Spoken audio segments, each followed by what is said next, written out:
2023 foi um ano movimentado para o açúcar, com o aumento da demanda por conta das condições climáticas que prejudicaram a colheita em importantes países produtores como Índia e Tailândia. Os preços globais do adoçante chegaram a ser negociados em patamares recordes, que não eram registrados desde 2011. Quem traz para a gente um balanço do setor é a analista de açúcar e etanol da Redpoint, a Lívia Coda. Boa tarde, Lívia. Bem-vinda aqui ao Mercado e Companhia. Boa tarde, Priscila. É um prazer estar aqui. Prazer é nosso. Lívia, a decisão do governo indiano, de produzir mais açúcar pode representar maior oferta do produto no mercado global? E quais seriam os impactos disso nos preços internacionais? Tá, então, assim, o governo indiano, eles decidiram restringir o desvio de produto, desvio de matéria-prima para a produção de etanol, priorizando o açúcar.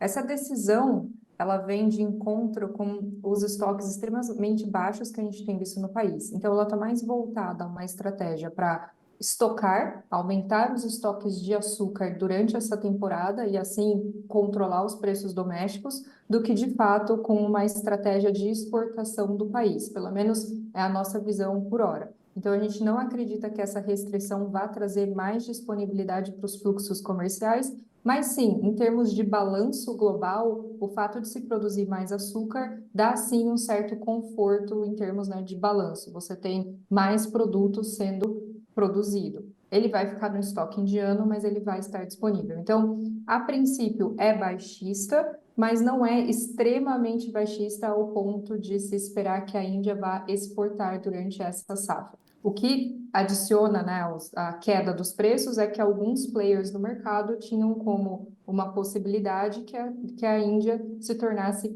importadora durante essa safra. E isso, com essa medida, se torna cada vez mais difícil de acontecer. A gente sabe que nos últimos anos, os produtores de açúcar eles enfrentaram quedas recorrentes nos preços, mas em 2023 agora temos um panorama um pouco diferente. Como é que o Brasil, que é o maior produtor e exportador de açúcar no mundo, como é que ele tem se beneficiado desse contexto de alta demanda pelo produto, Lívia? Normalmente o brasileiro ele é penalizado nas telas de entrega do Brasil, né? As principais telas de entrega do Brasil, sendo aí julho e outubro, a gente tem sazonalmente preços mais baixos durante essa tela, o que acaba prejudicando um pouco o produtor brasileiro na hora de fazer a sua venda de açúcar, né? O que aconteceu esse ano foi que, com a quebra da Índia e da Tailândia, já na safra 22-23, uma produção menor desses dois países, portanto, menos disponibilidade no mercado global, desses dois países, a gente teve um incremento nos preços do açúcar que sustentaram as telas de entrega também do brasileiro. Então, para o produtor brasileiro, foi um ano, de vacas gordas, como a gente gosta de chamar, aonde conseguiu se vender açúcar a preços bons, a preços recordes, como você mesma comentou. Então, nós tivemos o brasileiro investindo em produção, em capacidade de cristalização. A gente teve a gente teve uma tendência muito positiva em termos de receita, que também geraram frutos para que nas próximas safras a gente tenha resultados igualmente bons em termos de produção. Agora, maior produto, maior disponibilidade, sempre vai ter essa repercussão nos preços. À medida que vai encontrando sua demanda, que vai encontrando seu destino, o mercado se torna um pouco mais baixista. E você acha que a gente é capaz de preencher essa lacuna global aí por açúcar? Quais são as tendências que você enxerga para 2024?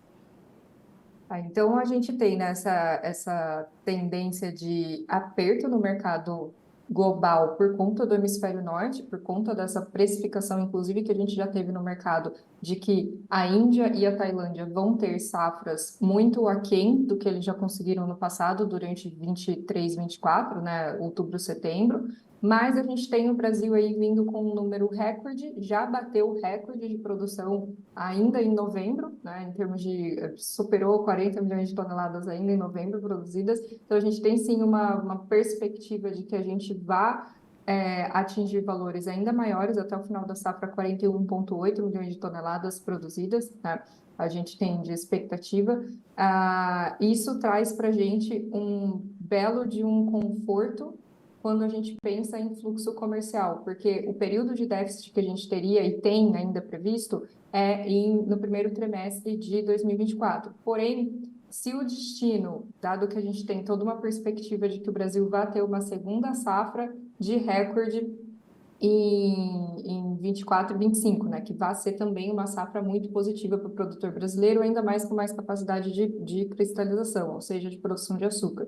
Então, tendo essa perspectiva, né, de que a gente vai ter, sim, uma safra boa na próxima safra brasileira, o destino que estaria buscando esse açúcar no momento de déficit, que é o primeiro trimestre de 2024, né, ele pode simplesmente resolver esperar e consumir quando a gente tiver açúcar vindo do Brasil novamente. Então, isso pode fazer com que o déficit previsto hoje em Q1, no primeiro trimestre de 2024, seja uma questão de sazonalidade, seja uma questão que pode ser resolvida com um pouco mais de cautela do lado da demanda.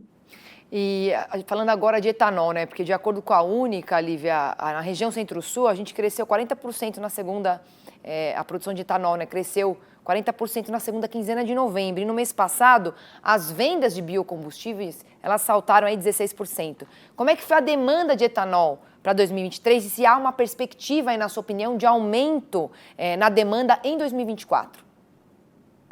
A demanda de etanol durante esse ano, ela teve sim um momento de boom, né? Só uma correção do que eu falei na resposta anterior, né? Eu falei 40, desculpa, a gente fez 38 milhões de toneladas até novembro, né? E a gente tem Perfeito. a perspectiva de que vai superar e vai chegar a 41,8 durante o final do safra, né? Em março. Então, Mas só 38 já é recorde, né? O 38 importante é já isso. A é, gente vai chegar a 41, mas 38 já é o recorde já em e novembro. Perfeito. exato, a gente já bateu o recorde em novembro com 38,7, Perfeito. quase 39 milhões de toneladas, tá? E aí a gente tem a expectativa de que a gente vai chegar acima de 41 no final de março. Então, voltando à pergunta do etanol, né, a demanda ela teve sim um momento de recuperação em que a gente vinha vendo a demanda por combustível, não necessariamente etanol nesse caso, né, maior, e aí estava, lógico, tendo uma priorização da gasolina na bomba até ali meados de julho, quando a gente teve um movimento, né, por conta do fim da PPI, de todo esse Certo. movimento político também que a gente teve no Brasil, uma recuperação do etanol na participação das vendas domésticas. Agora, o que tem assustado um pouco o setor é que a demanda, de maneira geral, por combustível, ela tem vindo mais fraca do que o antecipado pelo mercado. Certo. Então, quando a gente discutia ali em julho uma volta, né, um crescimento da demanda por combustível em torno de 6% no ano, a gente já vê que esse número vai ser muito difícil de ser atingido. Tá. Então, quando a gente olha, principalmente em termos de etanol, o crescimento da produção ele foi muito maior do que o crescimento das vendas internas que a gente vê até nos números da Única. E Certo. isso é preocupante, porque a gente tem muito produto, né? Um produto até residual da cana, porque tem se priorizado o açúcar, mas a gente também teve mais produção do lado do milho, e isso não tem encontrado vazão no mercado doméstico. Portanto, os preços do etanol, eles estão sim muito baixos, comparado com o que já foram no passado, e principalmente comparado com o açúcar hoje, e a gente não vê uma recuperação tão cedo se a gente não tiver a contrapartida da demanda. Certo, né? E o etanol que está presente bastante na agenda de transição energética brasileira, foi discutido muito ali na COP28 e apresentado não só como uma solução nacional, mas para todo mundo, né? Então, a nossa grande capacidade de também suprir essa demanda. Obrigada, viu, Lívia, pela sua participação aqui e uma boa tarde para você, bom fim de semana. Eu que agradeço. Obrigada, Priscila. Bom fim de semana. Bom fim de semana.